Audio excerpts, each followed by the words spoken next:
Здравейте! Време е да опакувам тази ръчно рисувана тениска за един специален клиент. Поръчах си етикети с логото на бранда ми, за да създам още повече автентичност на визията.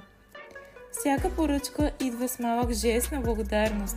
Без вас това изкуство не би стигнало до никого. Всяка тениска се сгъва с внимание, защото знам, че ще донесе радост.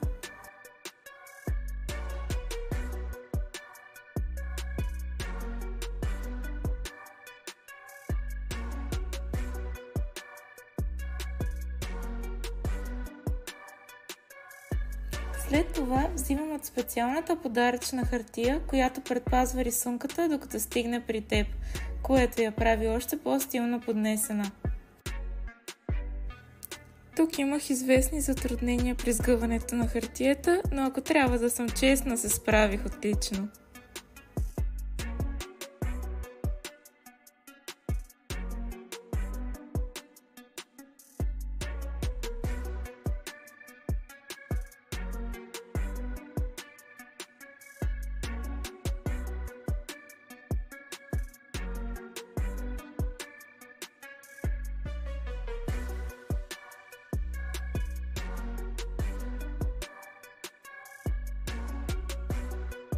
И най-накрая я поставих както трябваше.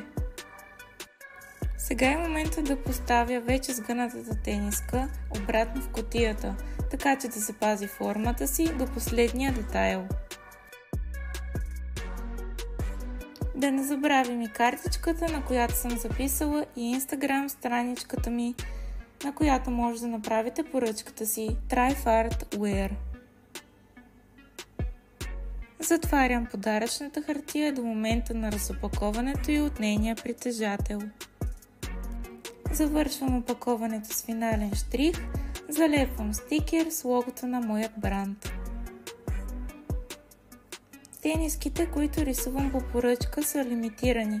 Отнема време, грижа и вдъхновение, затова приемам само малък брой индивидуални заявки за поръчки. Така че побързай да поръчаш своя дизайн.